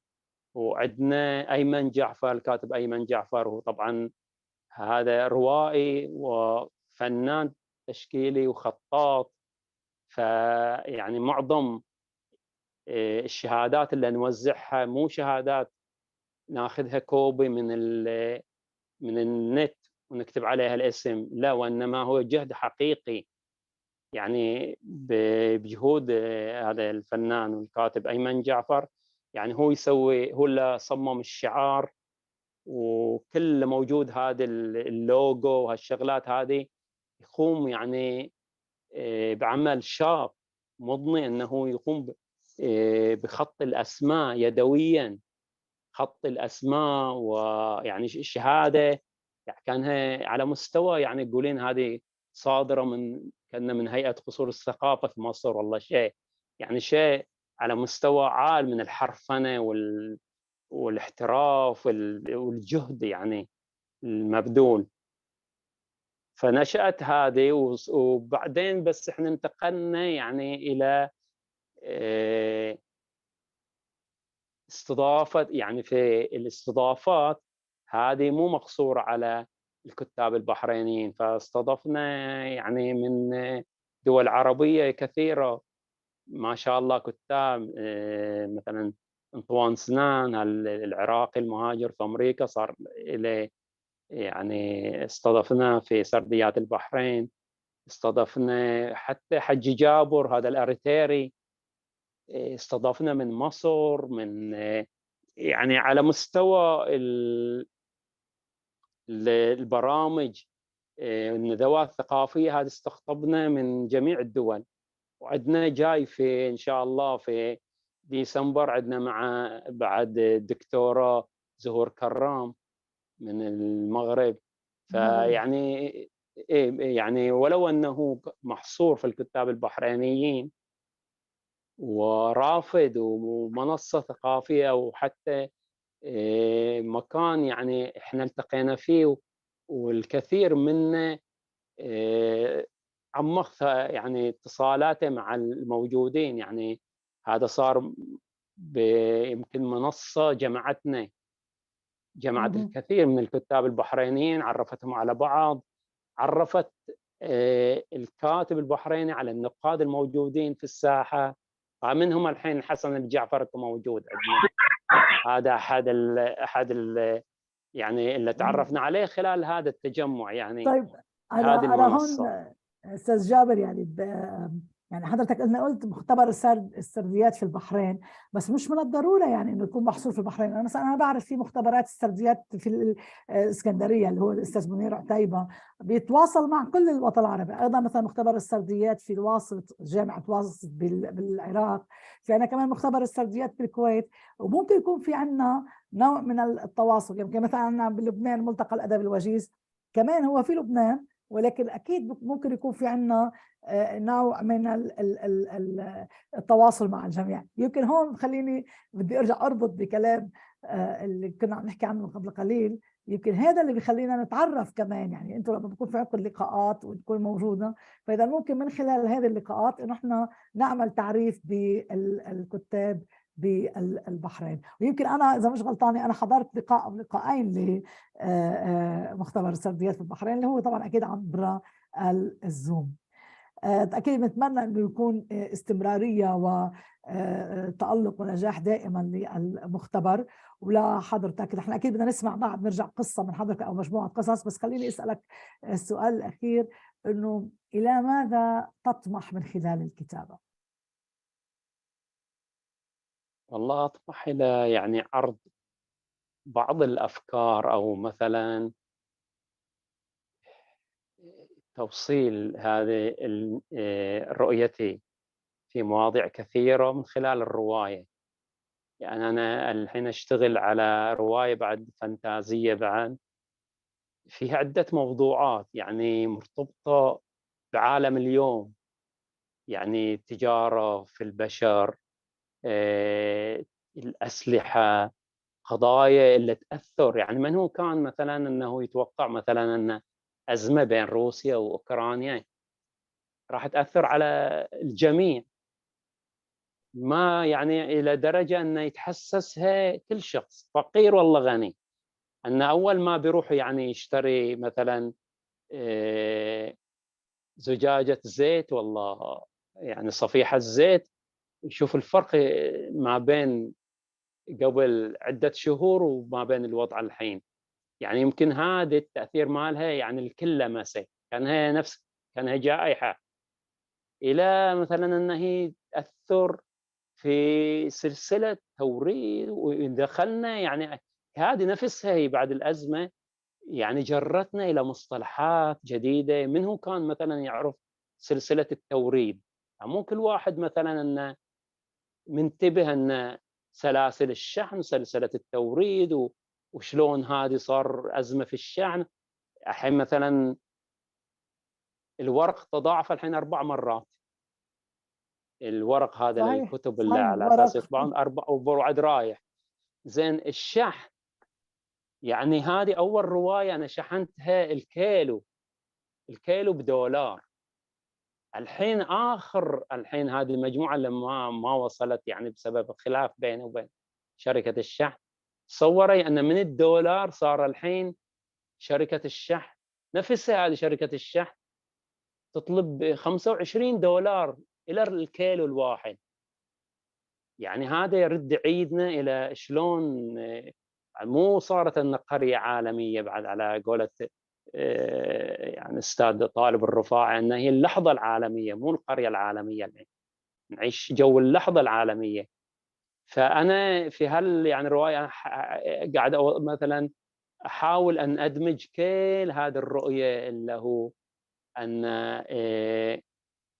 مو بس اللي صار الحين في مثلا بين روسيا وأوكرانيا، وأثبت لنا وروانا ترى الغرب مو كان يعني يعادي المسلمين فقط، لا ماكو هذين شقران وحمران وخضران وعيونهم زرقاء وخضراء، هم مسيحيين بعد، لكن مو مسيحيين نفسهم بالدرجة اللي هم محتكرينها لنفسهم.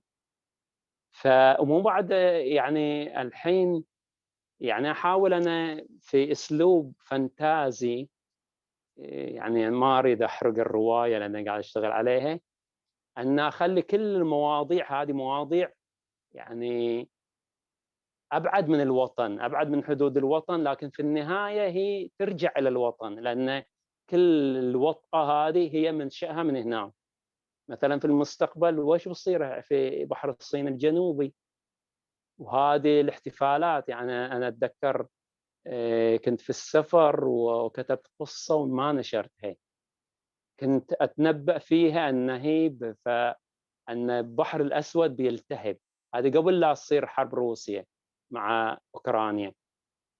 فخليتها في قصة موجودة، بس أنا يعني قلت يمكن هذه لأنها طويلة شوي وما أقدر أنشرها في صحيفة والله ده، أو قد بعد يمكن ما ينشرونها بعد، يقول هذا أنت ما أدري وش اتجاهك مثلا. فأنا أريد أربط من خلال قصة عجائبية، أربط كل هالمواضيع هذه، كارتلات السلاح اليوم، التجارة في البشر، مثلا القضايا الحين الملحة مثلا المثلية الحين اللي قاعدة الحين الكل، مثلا السفارات، مثلا الحين شفنا السفارة الأمريكية ترفع علم المثليين في كل مكان، تتحدى حتى مشاعر مثلا دول محافظة مثلا.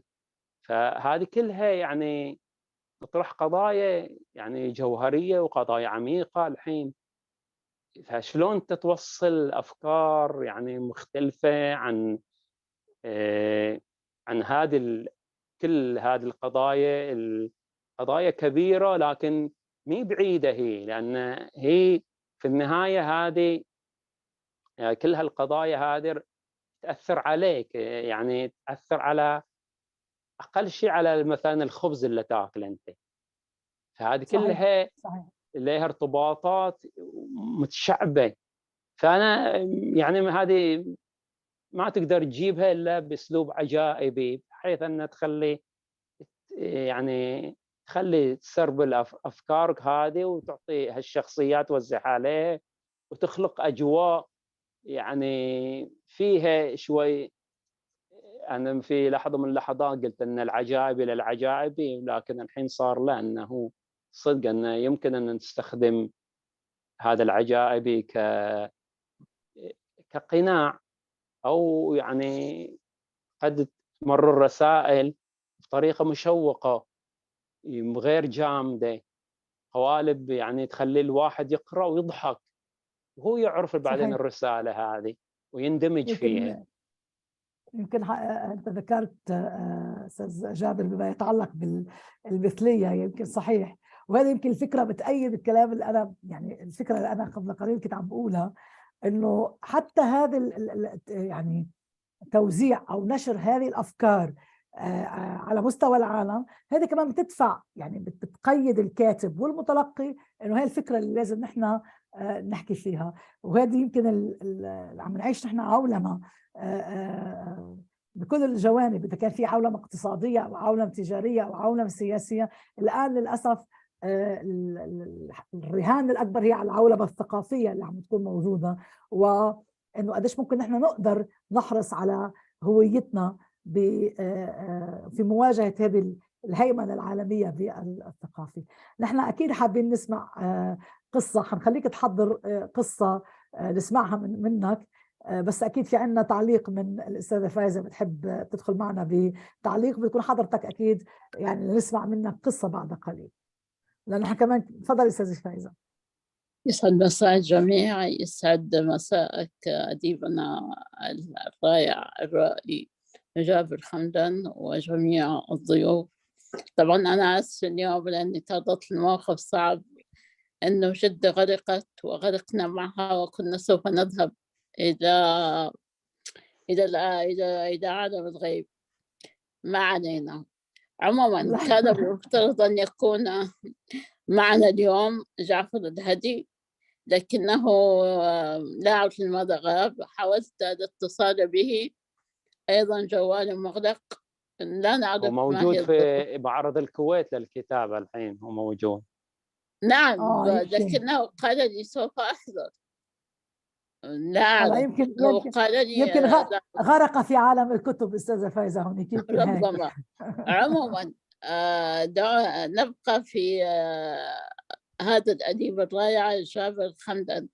جابر حمدان فعلا قامة عظيمة، قامة جميلة، مميزة في البحرين، له كتابات مميزة.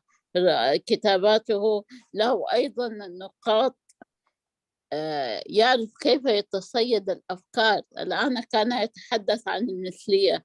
المثلية هي تحدي للعالم، تحدي للأخلاق، تحدي للمثل العليا، تحدي لكل ما هو ذات قيمة وذات محتوى بشري إنساني فطري طبيعي.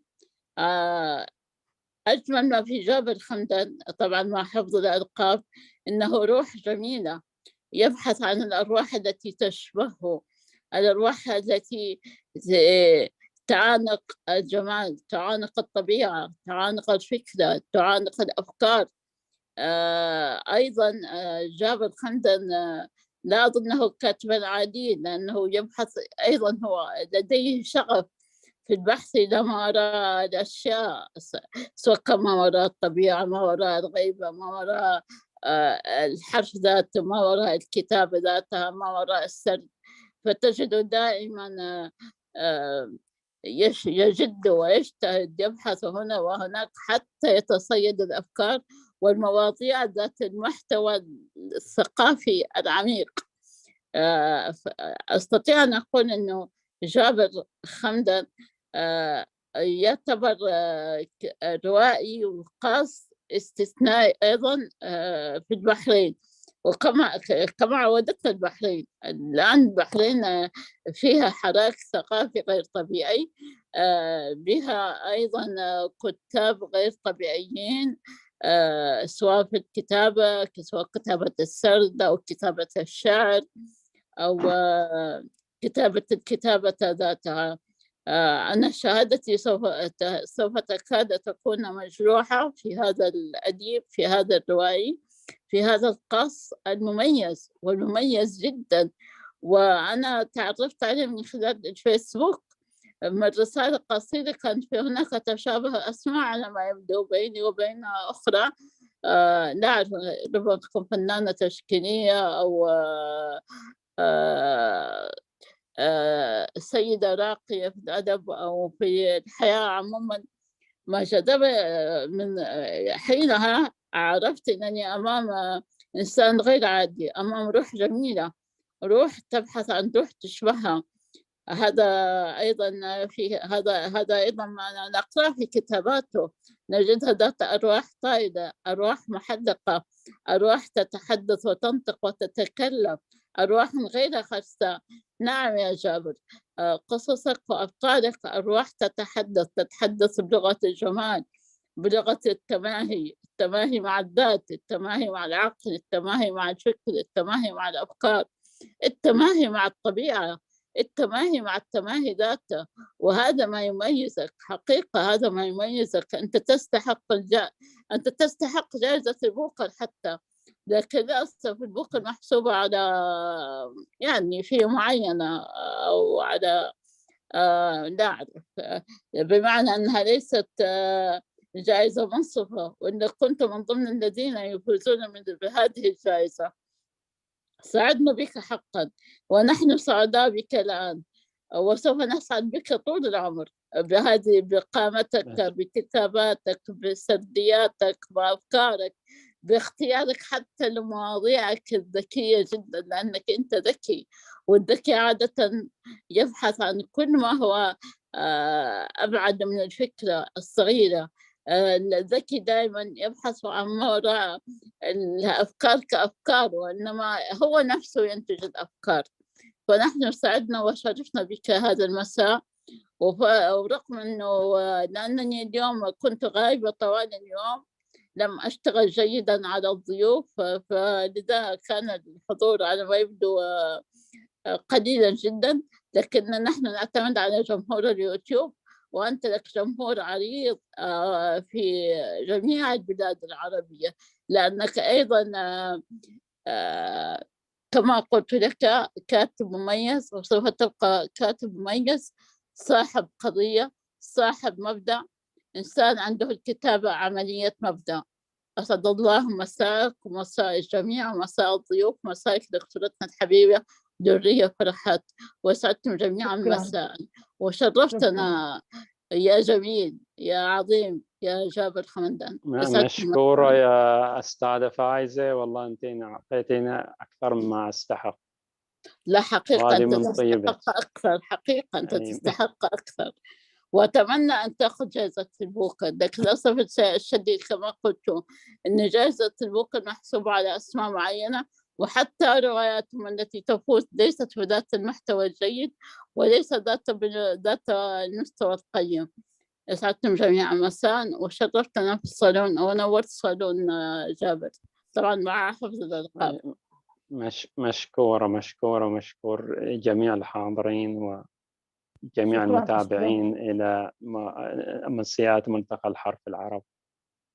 شكرا لك استاذه فايزه. اول شيء كمان اكيد الحمد لله على سلامتك بما يتعلق بالفيضانات. نحن بلبنان تعودنا على فيضانات بالشتاء. لا أنا خرقت أنا سوف كنت سوف أموت. بعرف لأن أحد الأشخاص أنقذني، يعني تخيل إنك أنت تغرقي، يعني كان موقف صعب. الحمد لله على السلامة. الحمد لله على السلامة. خطيرة جدا. لا أكيد، ما بعمل لك أنا جربنا الفيضانات كيف يمكن تكون فعلا. الحمد لله على السلامة. أنت عارفة إن سيارتي لحد الآن غير موجودة وما زالت مكانها. يلا مكان ما أخذها الله يسعدك. الله الحمد لله على سلامتك.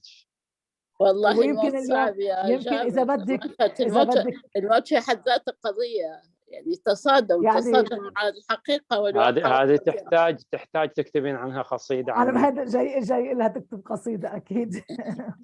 فيما بعد عندما أهدى إن شاء الله أكيد. هلا يمكن كمان اللقاء اليوم يعني بسبب يمكن اللي حدث بالسعودية. والله تخيل إنني كأس العالم كنت أفكر في هذه الأمسية.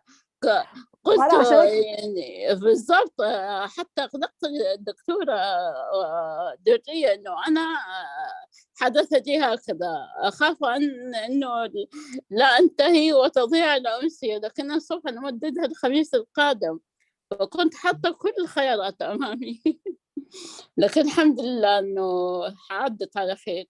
وطبعا نرحب بجميع الضيوف، من الإسرائي والشاعر عبد الحميد القائد البحريني الجميل، إلى الدكتورة سونيا المالكي، إلى الأديبة الرائعة رايدة العامري، إلى الدكتورة لم تظهر عندي الأسماء، أظن سعد التميمي، إذا الدكتورة زجاف، إذا الدكتورة نعيمة سعدية، إذا جميع من لا تظهر الأسماء عندي.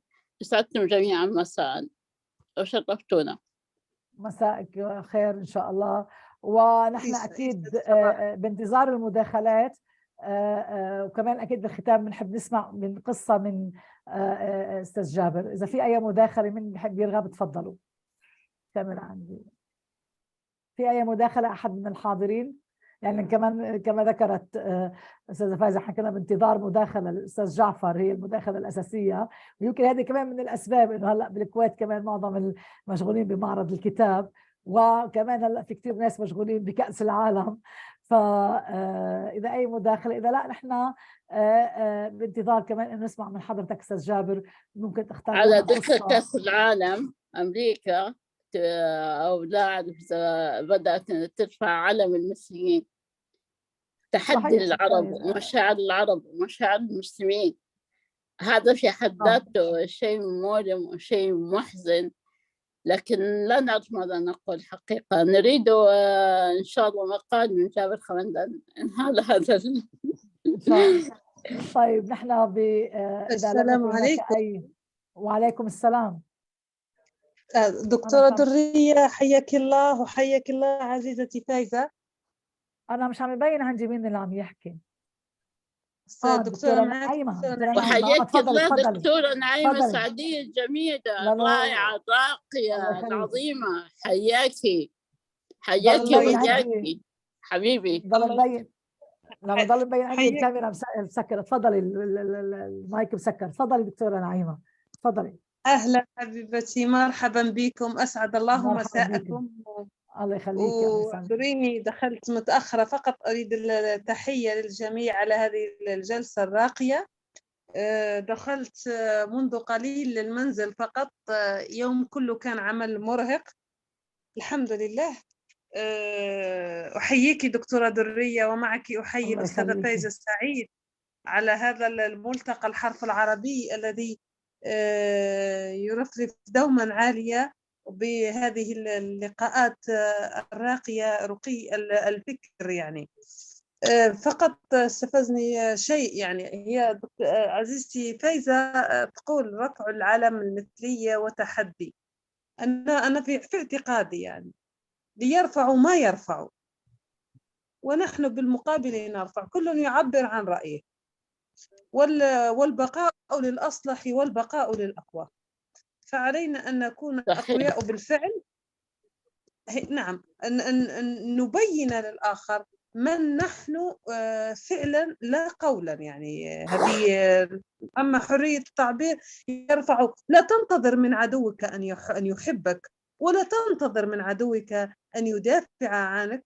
فهذه هذا الشيء سيضر علينا بالخسارة. يعني فالكل نعرف من هي أمريكا، من هي إسرائيل، من هي، فلا ننتظر منهم أن يمجدوا العرب أو يمجدوا الإسلام، أو سيبحثون عن كل ما يضرب هذا الإسلام في الصميم.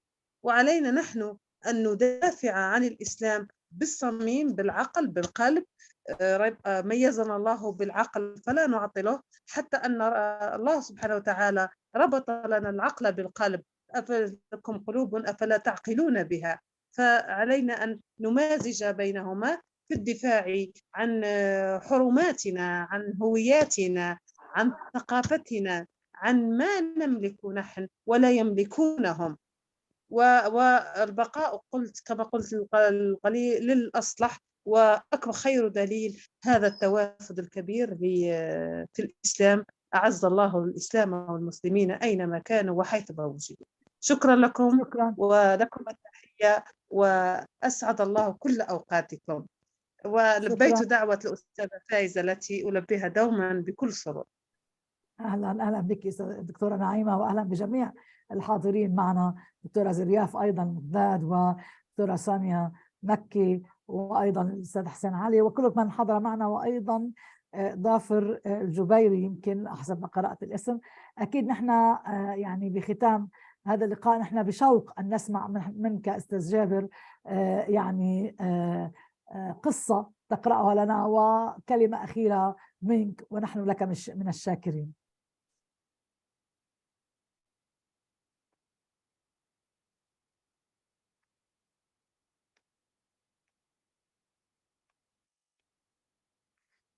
هذا عاد شوي طويلة، بس ما أدري. قصة بعنوان دميتي. تفضل. دميتي. ولبسها الفساتين مثلي نفس الألوان، غطاء الرأس، ساعة ذات جلد أسود في يدها، رشة عطر عربية تفوح منها متمازجة مع عطري. في الليل أحضنها، تنام معي، أتحدث معها، أضحك في وجهها، ومرات أغرقها بدموعي، لكنها صامتة لا تبادلني الحديث. في أوقات الفرح أعانقها، أقبلها، أتأملها في صمتها المريب، عيناها محايدتان وباردتان. وفي لحظات الحزن ومواسم البكاء أجلسها قربي فوق الأريكة، أضع يدها في يدي، أبثها مخاوفي وهواجسي، أشكو إليها، أحدثها عن صديقاتي، عن فلانة التي ضربتني، عن تلك التي مزقت ورقة من دفتري سكبت فيها بعض دموعي. أقص عليها حكاية مدرسة العنز الموسوسة، أسرد القصص وأمزجها بخلطة من خيالي، وثرثر معها في الليالي الموحشة، في صيفها في شتائها، تظل ساكنة لا تشاركني أي شيء. أعذرها، هي هكذا وجدت، دمية نلهو بها. هذه غلطتي أنا حين أرتجي منها حياة، وهي اللعبة البسيطة الفارغة من كل الأحاسيس والمشاعر. أنا طفلة جمعتني معها عشرة طويلة. البارحة أطفأت شمعة 14 بين والدي الحاضرين الغائبين. لا ألومه، فهو طيار يحلق في فضاءات شاسعة.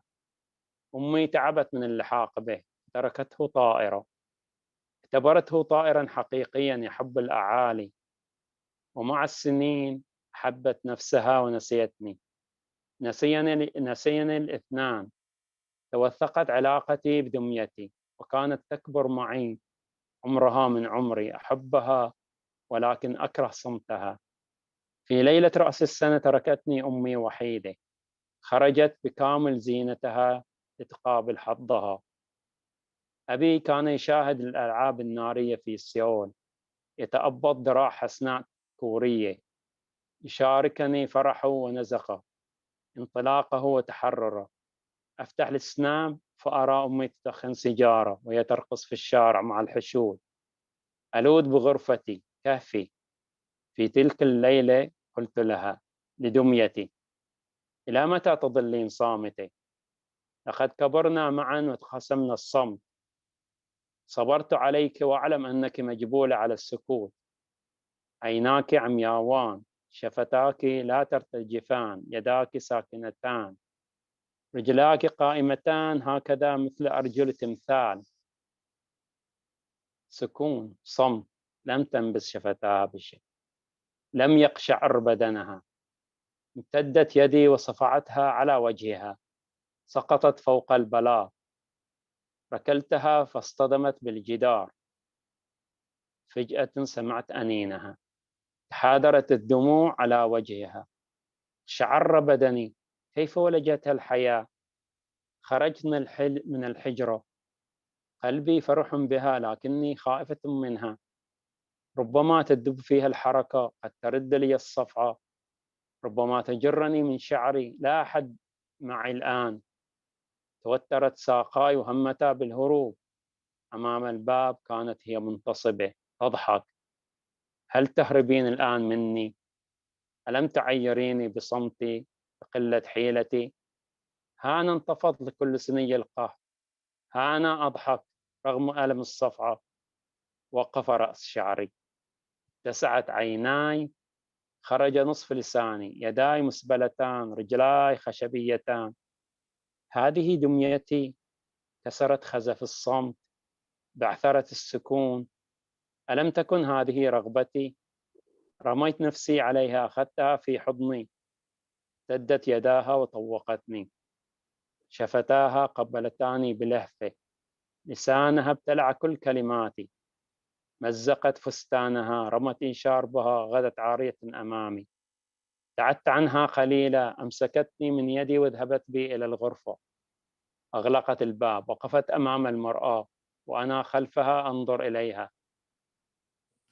لقد تكور صدرها، ثدياها صارا بالغين، وجهها استدار، عيناها أصبحتا واسعتين وجميلتين، شفتاها غدتا متوحشتين، شعرها انسدل على كتفيها، رشيقة كفرس، إنها أجمل مني الآن. فتحت خزانتي، أخرجت لها فستاني المشمشي، رمت، أشارت للبلوزة الوردية وسروال الجينز الأزرق، ناولتها الثياب، لبستها. أراها فاتنة ومذهلة، لو يشاهدها أبي قد يغمى عليه، ربما يحتضنها ويموت لحظتها، ولو رأتها أمي لثارت عليها، قد تصب جام غضبها عليها.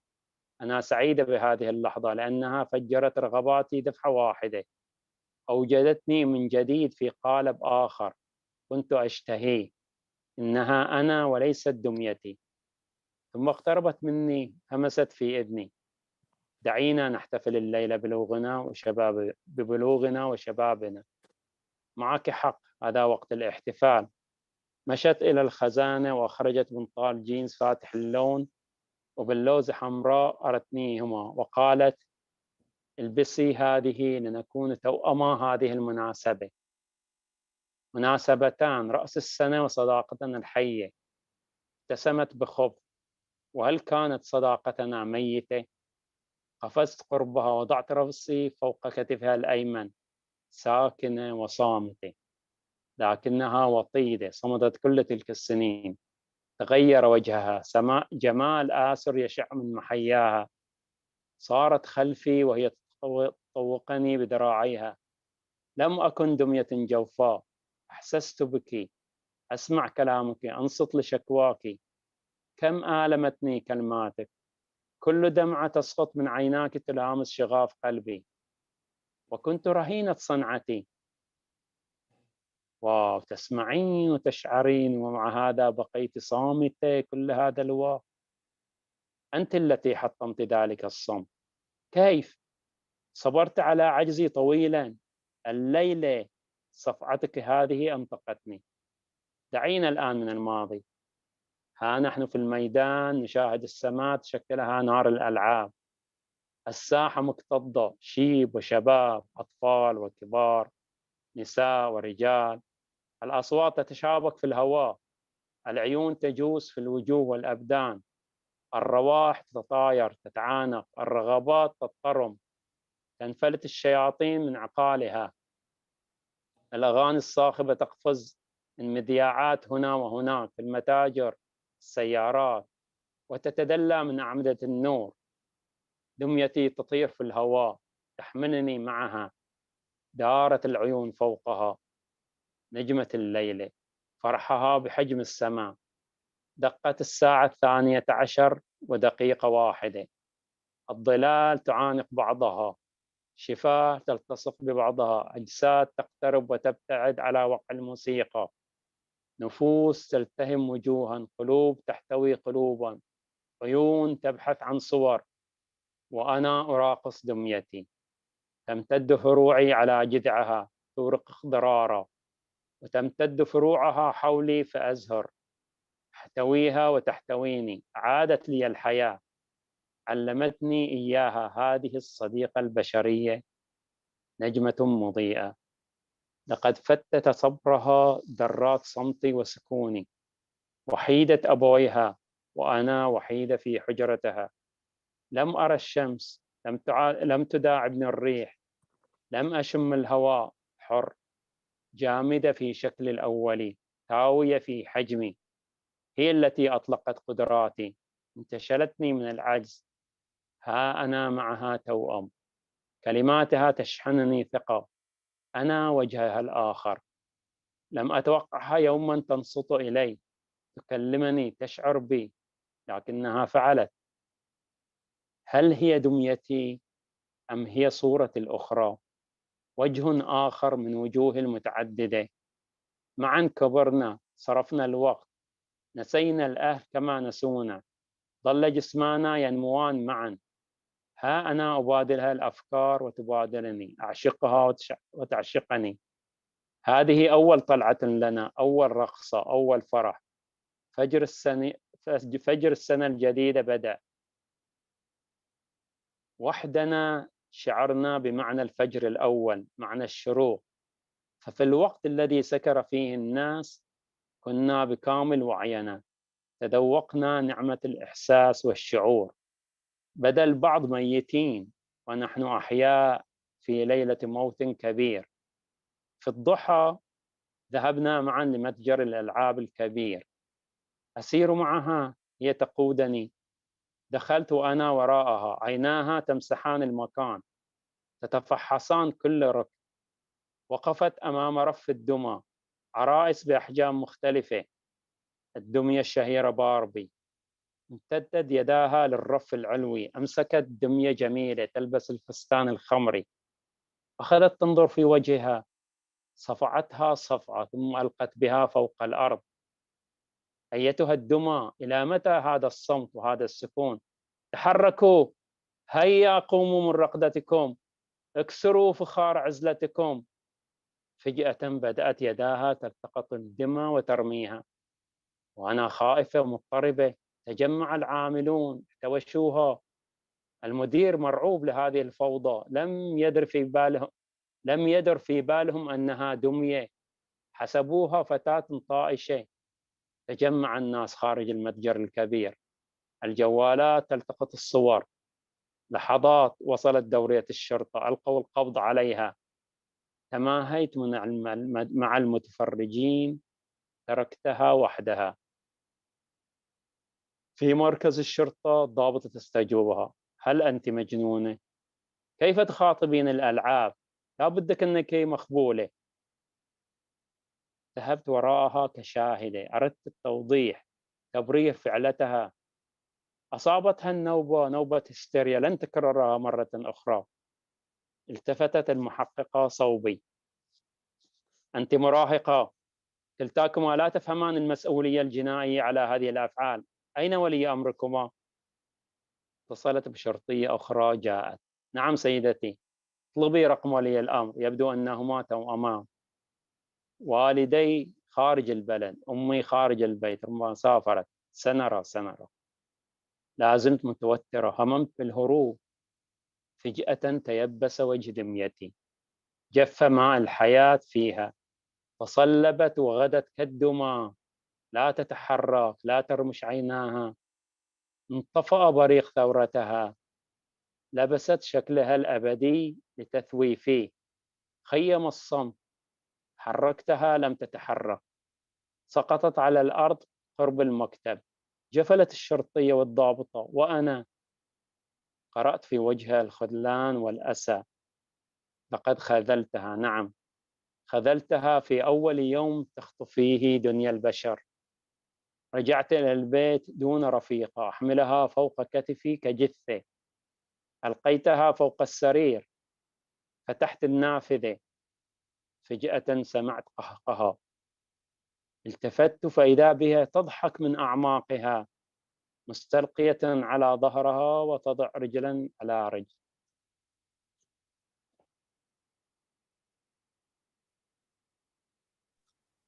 نعم جميلة.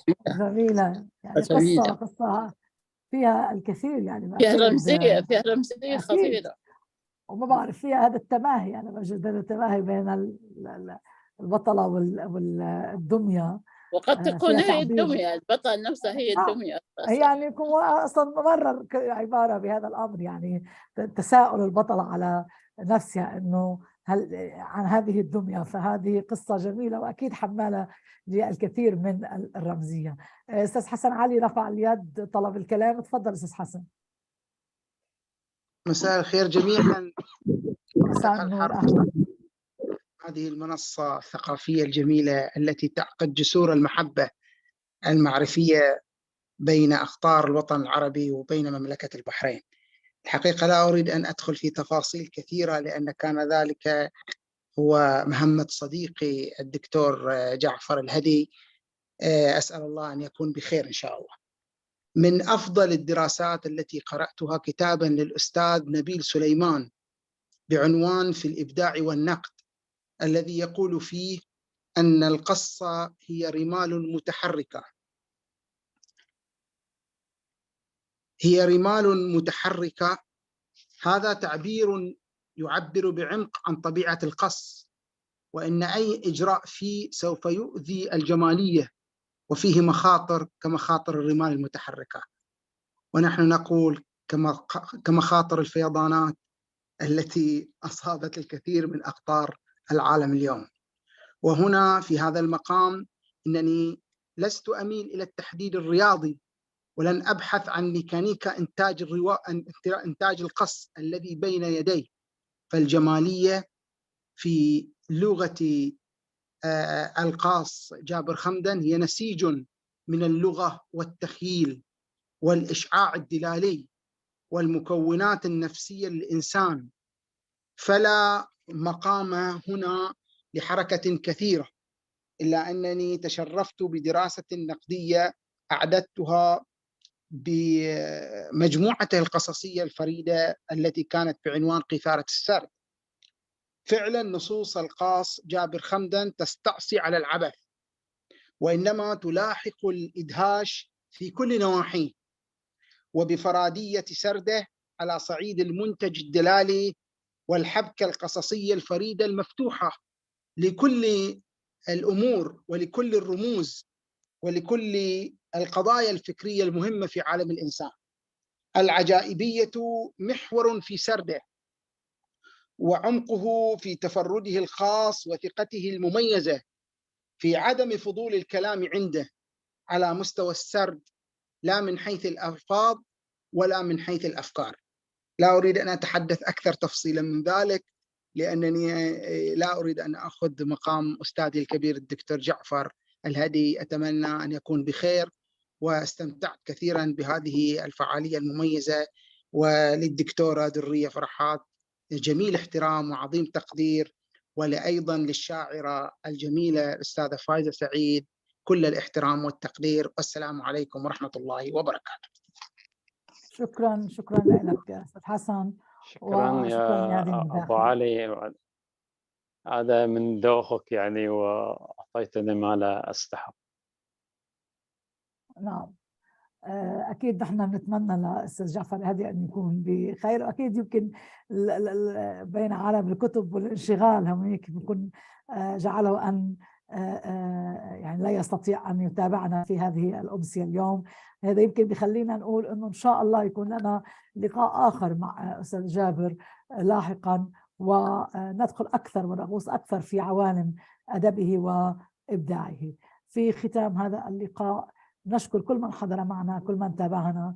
نتمنى أن نلتقي بكم في أمسية جديدة في المرة المقبلة. قبل أن أختم، يمكن دكتورة زرياف يعني عم تعلق على القصة يمكن اللي قرأها دكتور أستاذ جابر، تقول: الرفض للواقع تجلى في تلك الرمزية الدهشة التي أتقن سرد تفاصيلها الدقيقة.